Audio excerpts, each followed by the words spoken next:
आज के सत्संग में अनेक भक्तों का विषय रहता है कि गुरुदेव हमें जो है एकादशी के विषय में बताएं, और उसमें विशेषकर पापा कुशा जो है ये एकादशी और भगवान पद्मनाभ देवता की पूजा कैसे करें, मतलब विष्णु भगवान का जो उपासना का पक्ष है वो क्या है।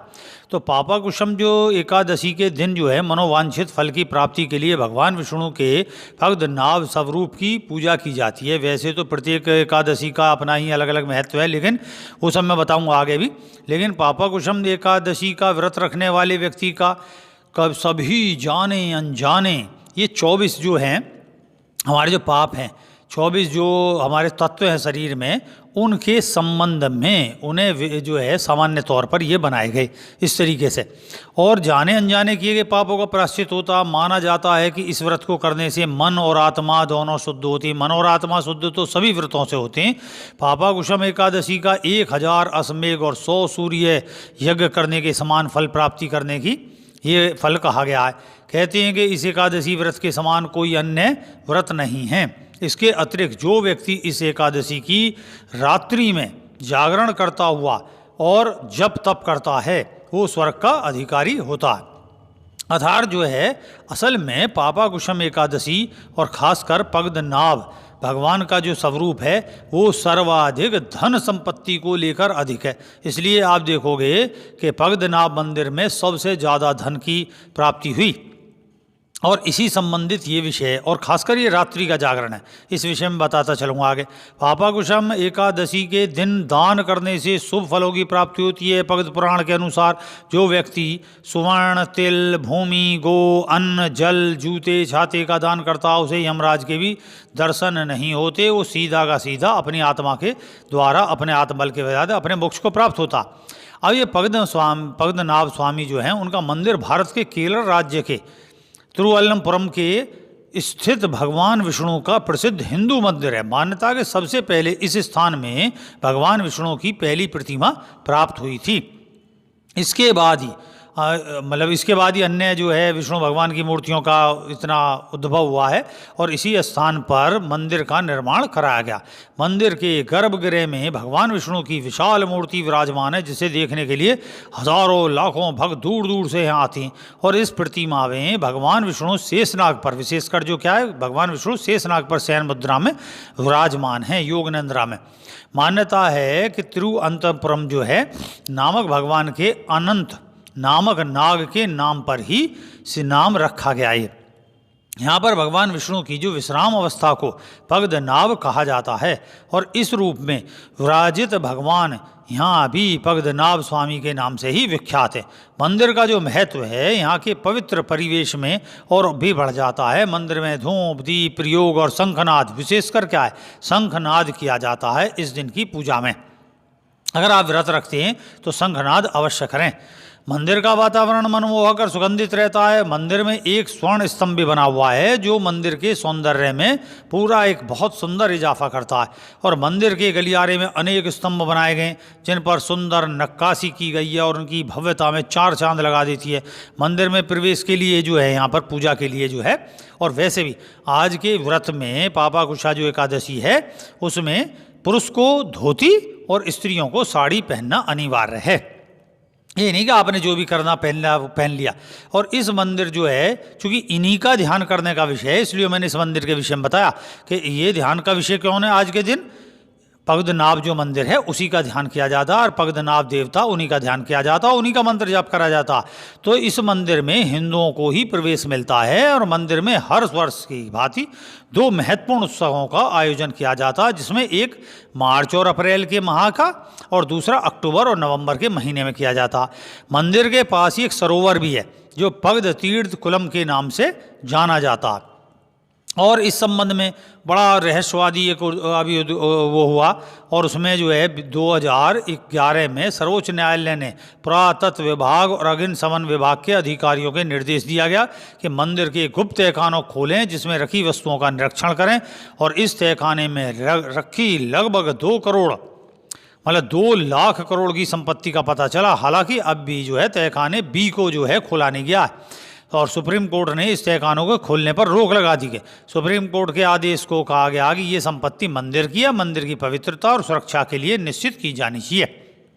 अब क्या है कि जितने भी एकादशी के व्रत हैं वर्ष में वो कितने हैं? मैंने बताया जैसे 24 तत्व हैं, जो आप अशोक चक्र देखोगे तो उसमें भी 24 तिल्लियाँ हैं।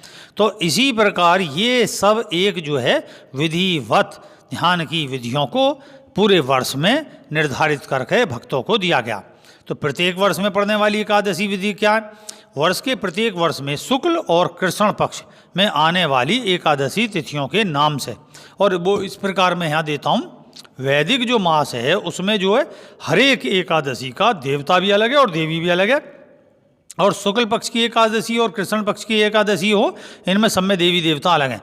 चैत मास जो है, जो मार्च और अप्रैल 21 मार्च से 21 अप्रैल के बीच में पड़ता, ये इसमें इनके जो देवता हैं वो विष्णु देवता और देवी है कामदा एकादशी, और इन्हीं की एकादशी मनाई जाती है। और कृष्ण पक्ष में वरुथनी एकादशी मनाई जाती है, और बैसाख में अप्रैल मई के महीने में उनके जो देवता हैं मधुसूदन देवता हैं और देवी हैं मोहिनी, और इन्हीं की जो है एकादशी मनाई जाती है। और कृष्ण पक्ष में अपरा एकादशी मनाई जाती है। और ज्येष्ठ मास जो है जो मई और जून में पड़ता है के बीच में, और उसमें त्रिविक्रम देवता और निर्जला एक ही मतलब जो देवी है निर्जला देवी, उनका जो है एकादशी मनाई जाती है। और कृष्ण पक्ष में योगिनी एकादशी मनाई जाती है। आषाढ़ में जो आषाढ़ का महीना है वो जून और जुलाई के मध्य का आता है, 21 जून से 21 जुलाई के बीच में, आगे पीछे तिथि होती रहती है। इनके जो देवता हैं वो वामन देवता हैं, और इनकी जो देवी हैं वो देवशैनी, और इन्हीं की एकादशी देवशैनी एकादशी बनाई जाती है। और कृष्ण पक्ष में कामिया जो कामिका एकादशी है वो मनाई जाती है। और श्रावण मास जो है उसमें जो जुलाई और अगस्त में आता है के भी मध्य में, वो उसमें श्रीभर देवता का श्रीधर देवता और पुत्रदा एकादशी ये विशेष मनाई जाती है। और कृष्ण पक्ष में अजा एकादशी मनाई जाती है। भाद्रपद का जो महीना है उसमें जो है अगस्त के और सितंबर के मध्य में पड़ता है, उसमें ऋषिकेश जो देवताएं और उनका जो है देवी हैं परिवर्तनी, और इन्हीं की परिवर्तनी एकादशी और कृष्ण पक्ष में इंदिरा एकादशी मनाई जाती है। आश्वनी जो है वो सितंबर और अक्टूबर के मध्य में पड़ता है, और इसमें जो अब पड़ेगा ये जो है जिसमें मैं बता रहा हूँ इस व्रत के विषय में, उसके जो देवता हैं पद्मनाभ देवता हैं, और पापाकुशम देव जो है पापाकुशा जो एकादशी है वो मनाई जाती है। और कृष्ण पक्ष में अभी इसी के तुरंत बाद जो आएगी वो है रमा एकादशी।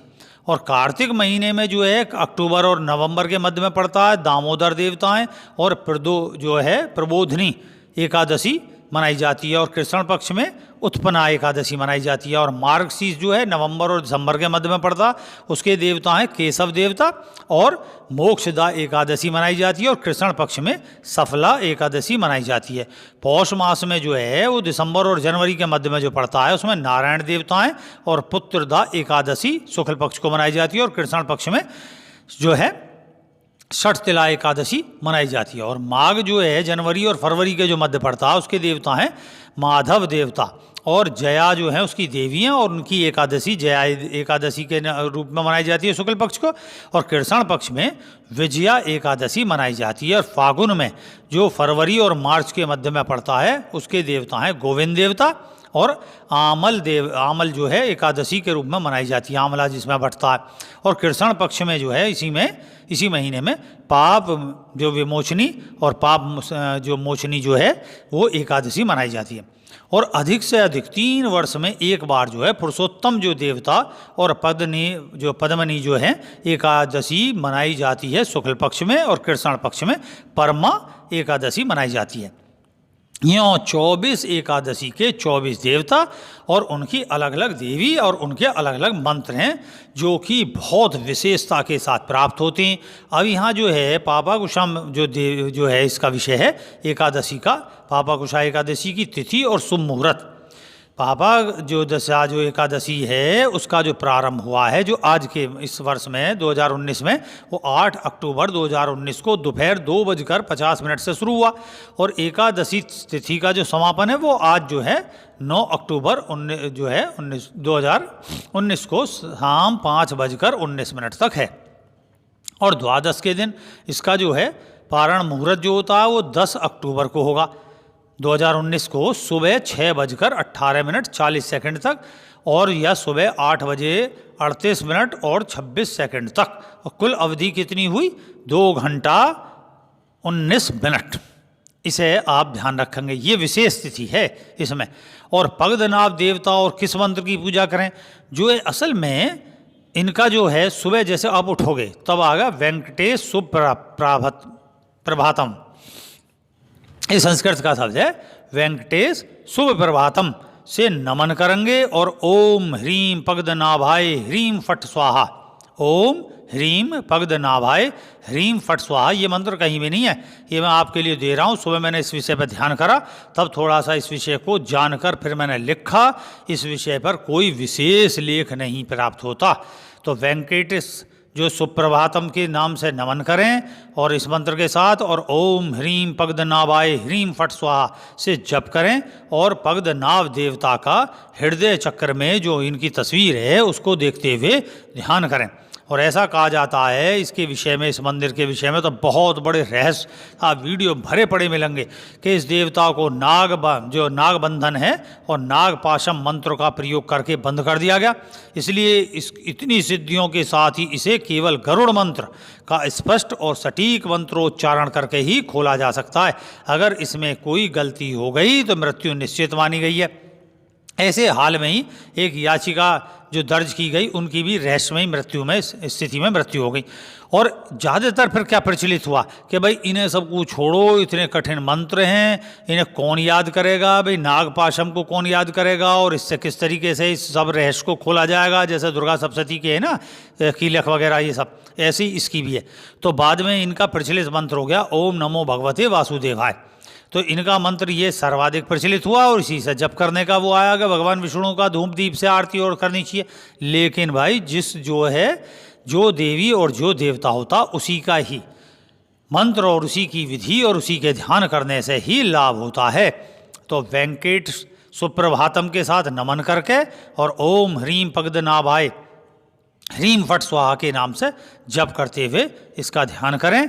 और जो सत्यम सिद्धाय मंत्र जप रहे हैं और उनको रही क्रिया योग पता है, वो तो ध्यान करेंगे, उनका इस दिन में अपने आप ही नाभि मतलब जो है हृदय चक्र में अपने आप ध्यान की स्थिति हो जाएगी। और इस सब को करें और ध्यान रखें, अपना मंत्र का शुद्धिकरण में स्पष्ट से जाप करें। और मैं फिर अगले विषय में बताता हूँ। जय सत्यम सिद्धाय।